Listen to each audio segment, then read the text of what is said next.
Students, यदि आप class 11th और 12th के स्टूडेंट हैं तो आप इस वीडियो को जरूर अंत तक देखिएगा। और हाँ, क्लास 9 और 10 के स्टूडेंट भी हैं तो आप इस वीडियो को जरूर देख सकते हैं।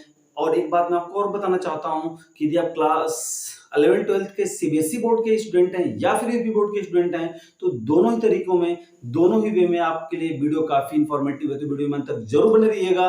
और हाँ, अंत में वीडियो आपको कैसी लगी कमेंट सेक्शन में जरूर पिन करिएगा। तो आइए स्टार्ट करते हैं आज की। दोस्तों, वेलकम टू आवर क्लासेस। कैसे हैं आप सभी? आई होप आप लोग अच्छे होंगे और पढ़ाई आपकी बहुत ही अच्छे ढंग से चल रही होगी। तो आइए स्टार्ट करते हैं क्लास 11th और 12th के लिए काफी इंपॉर्टेंट चैप्टर जिसका नाम है ट्रांसफॉर्मेशन। जी हाँ, बिल्कुल सही सुना आपने, ट्रांसफॉर्मेशन। तो आइए देर न करते हुए वीडियो को हम लोग स्टार्ट करते हैं। देखिएगा, जैसे कि आप देख सकते हैं, ट्रांसफॉर्मेशन जिसकी हिंदी क्या होती है, रूप परिवर्तन, की टोटल वीडियो नंबर आज क्या है, 1 है। ठीक है, क्या है तो देखिए ध्यान से।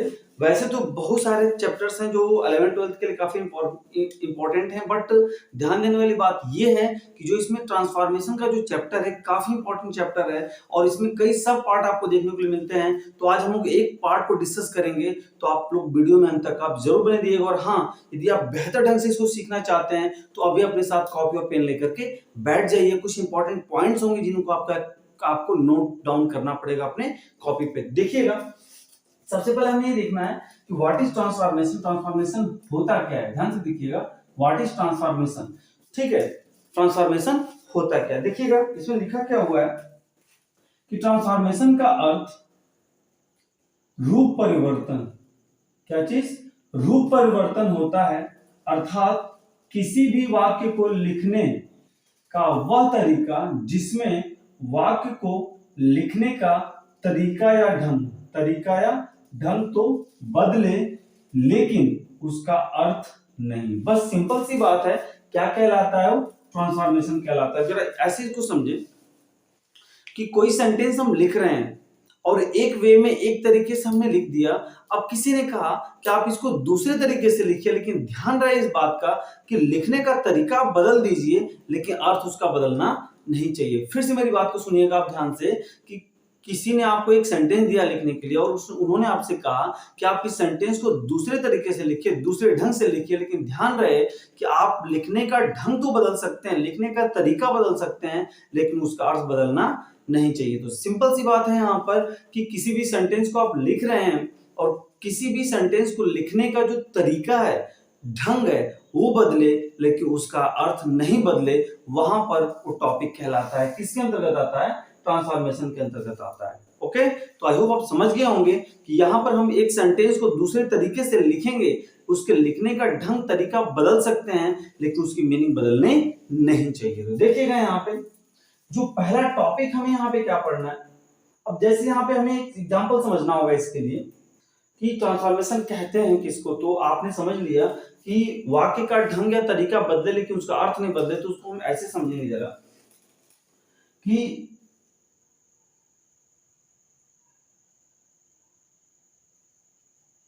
Sita is a good girl.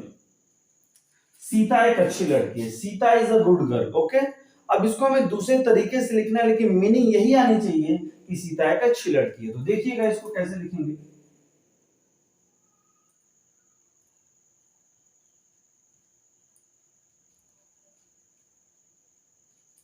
Sita is not a bad girl, Sita is not a bad girl, Sita एक बुरी लड़की नहीं है। यहां पर क्या था, सीता एक अच्छी लड़की है, बट यहां पर क्या है कि सीता एक बुरी लड़की नहीं है। दैट मींस वो कैसी लड़की है, अच्छी लड़की है। तो आप देख सकते हैं यहाँ पर ये सेंटेंस आपका पॉजिटिव था, ये सेंटेंस नेगेटिव हो गया, लिखने का तरीका बदला। दूसरी चीज यहाँ पे इस सेंटेंस में पॉजिटिव और नेगेटिव हो गया। दूसरी चीज यहाँ पर देखिए, गुड था, गुड का सीधा आपने अपोजिट रख दिया बैड, फिर भी यहाँ पर उसका जो सेंस आ रहा है वो पॉजिटिव ही आ रहा है कि Sita is a good girl, Sita एक अच्छी लड़की है।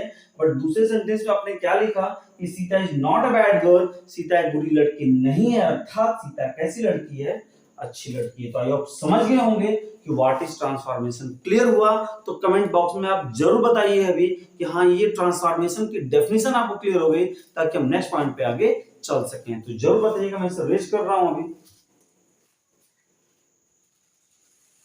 अब देखिएगा, वैसे अब देखिए, अब ट्रांसफॉर्मेशन के अंतर्गत बहुत सारे टॉपिक्स, हमें सब टॉपिक्स पढ़ने हैं, बट उसमें से जो पहला और सबसे इंपॉर्टेंट टॉपिक है जिसका नाम है रिमूविंग टू। क्या चीज? टू। अब ये टू होता क्या है, तो ध्यान से देखिएगा। जो टू है अपने आप में एक एडवर्ब कहलाता है। क्या होता है? एडवर्ब होता है।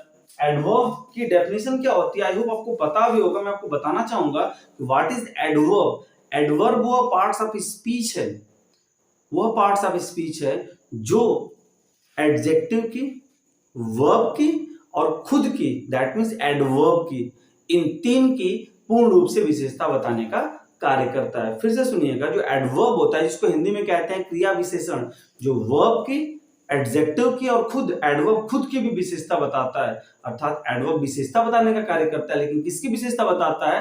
वर्ब की बताता है, एडजेक्टिव की बताता है, और एडवर्ब खुद की अर्थात एडवर्ब की ही विशेषता बताता है। क्लियर हुई बात? अब यहां पर जब टू का अर्थ क्या होगा, सॉरी, टू की जो पार्ट्स ऑफ स्पीच है वो क्या होगी? एडवर्ब होगी। तो जो उसका हिंदी अर्थ है वो क्या आएगा? बहुत आएगा। क्या आएगा? बहुत आएगा। क्लियर हुई बात?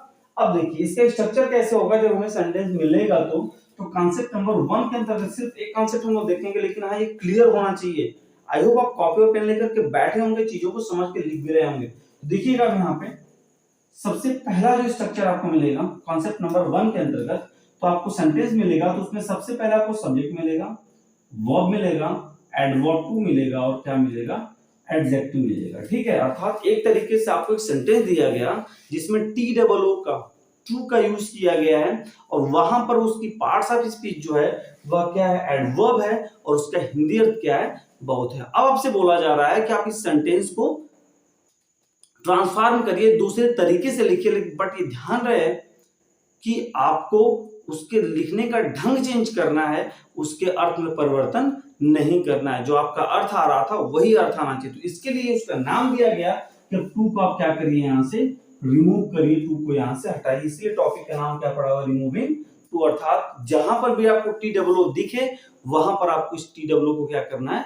रिमूव करना है। ओके, तो आप क्या करेंगे कि जब टी डब्ल्यू को आप रिमूव करेंगे तो उसके स्थान पे आप लिख क्या सकते हैं?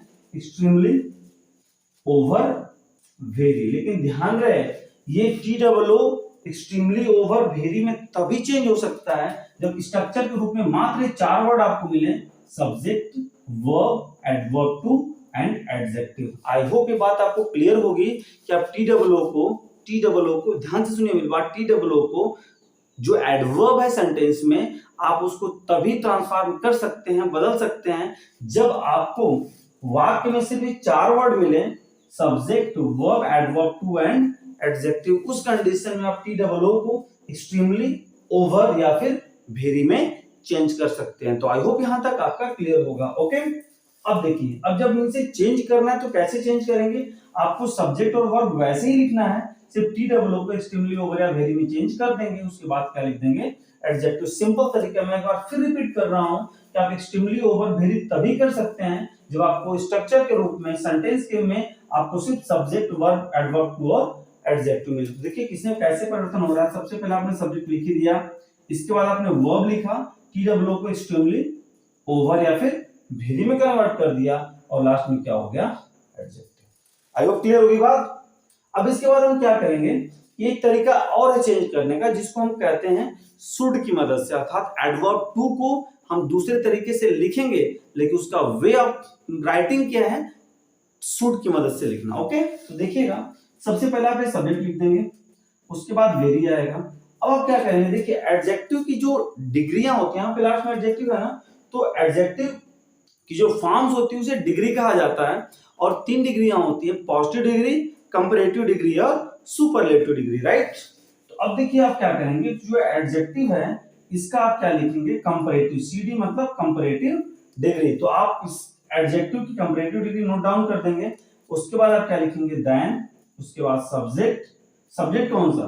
इस सब्जेक्ट के अकॉर्डिंग आप ये सब्जेक्ट आपको देना होगा। उसके बाद आप शुड लिख देंगे, उसके बाद बी। क्लियर होगी बात?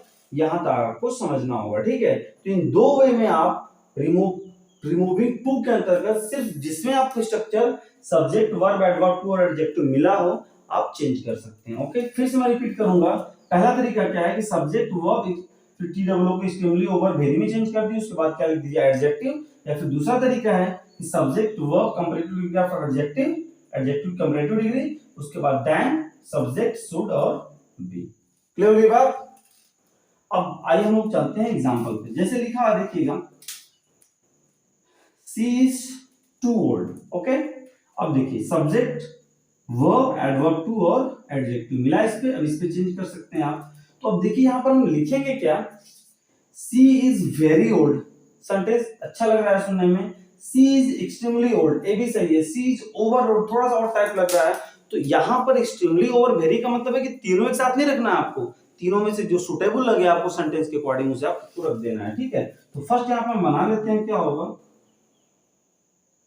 सी इज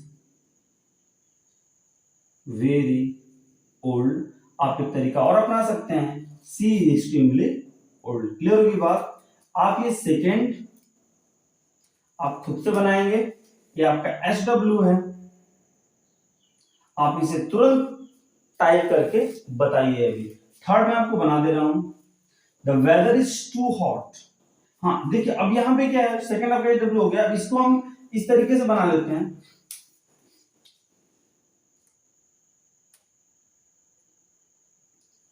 देखिए subject C is comparative degree of adjective, older, C is older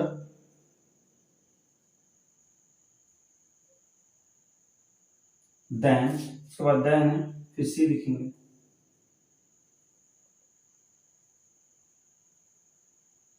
C should be. I hope clear होगा कि सी इज वेरी ओल्ड या फिर सी इज एक्सट्रीमली ओल्ड, या फिर आप किस तरह से बनाएंगे, शुड की सहायता से। तो सी इज ओल्डर, कंपैरेटिव है ना, C is older than C should be, C is older than C should be. I hope clear होगा ये। आपका थर्ड एग्जांपल जो देखिएगा ध्यान से, the weather is too hot, आप लिख सकते हैं the weather is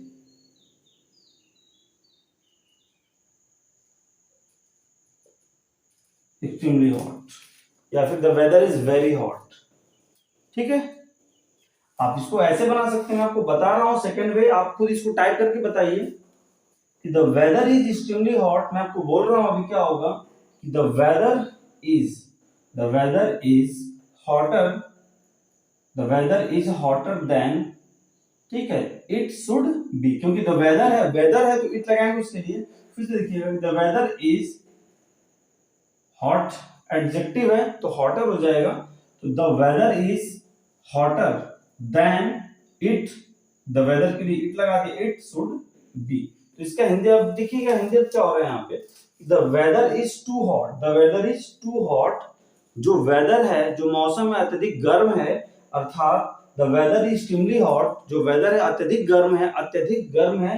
the weather is very hot, मौसम जो है बहुत गर्म है। ठीक है, यहां पे इंडियन क्या निकलेगा, the weather is hotter than it should be, the weather is hotter than, मतलब देखिए जो कंपैरेटिव डिग्री होती है ना, प्रेजेंट सिचुएशन से तुलना करने के लिए की जाती है। तो यहां पर क्या बोलेंगे आपकी, the weather is hotter than, मतलब जो वेदर है वो अत्यधिक गर्म है, इट शुड बी, देन की अपेक्षा में इट शुड बी, उसे जितना होना चाहिए, इट शुड बी, उसे जितना होना चाहिए। क्लियर है बात। जैसे यहाँ पे सी इज वेरी ओल्ड, अत्यधिक क्या है, बुजुर्ग है, तो C is older than C should be, वो अत्यधिक बूढ़ी है, देन की अपेक्षा में सी शुड बी, उसे जितना होना चाहिए। क्लियर। अब देखिए यहां पर क्या है, एग्जाम्पल 4 आपके लिए होमवर्क है, आप इसे जल्दी से टाइप करके कमेंट बॉक्स में जरूर बताइए। मैं आपको एक लास्ट यहाँ पे फिफ्थ एग्जाम्पल में आपको बता रहा हूँ कि मोहन इज टू इंटेलिजेंट। ठीक है, मैं इसको बना दे रहा हूँ, देखिएगा फिफ्थ को, कि Mohan is more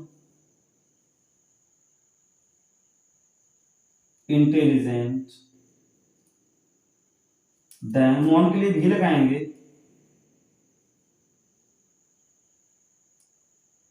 he should be. आप इसका ये subject plus subject verb extremely over very या फिर एडजेक्टिव वाला जो टाइप है आप खुद कमेंट सेक्शन में इसको बना करके अभी बताइए। मैं ये बना दिया हूँ सेकंड टाइप वाला शुड के सहायता से। देखिए कि Mohan is to intelligent, Mohan जो है वो अत्यधिक क्या है, बुद्धिमान है।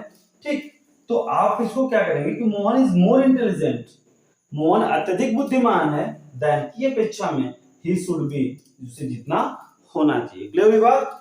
अब लास्ट एग्जांपल है कि ही इज टू स्मार्ट, मैं इसको ये बना दे रहा हूं, वहां पे देखिए आप ओवर लगा सकते हैं। आप इसको फटाफट कमेंट सेक्शन में बताइए, मैं ओनली आपको बता रहा हूं कि he is over smart, he is over smart. तो आई होप एग्जांपल्स आपको समझ में आ गए होंगे। तो ये कॉन्सेप्ट नंबर 1 रहा रिमूविंग टू का, कॉन्सेप्ट नंबर 1 रहा रिमूविंग टू का, जिसमें आपको क्या मिला, सब्जेक्ट, वर्ब, एडवर्ब टू और एडजेक्टिव। मात्र 4 वर्ड आप ध्यान रखेंगे। अगर ये 4 वर्ड आते हैं तो पहला तरीका आप किसमें चेंज करेंगे, सब्जेक्ट लिखेंगे प्लस वर्ब लिखेंगे और टी डबल ओ को एक्सट्रीमली ओवर या फिर वेरी में कन्वर्ट करेंगे, उसके बाद एडजेक्टिव को मेंशन कर देंगे।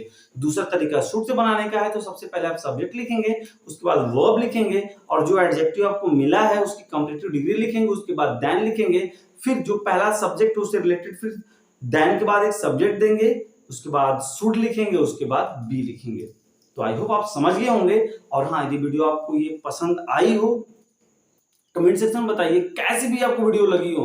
अगर नहीं भी पसंद आई, डाउट्स भी आपके हैं, बेसिकली मेरे पूछने का तात्पर्य क्या है कि यदि आपके इतना देखने के बावजूद भी यदि आपको डाउट्स हैं तो आप जरूर इसको कमेंट सेक्शन में बताइए।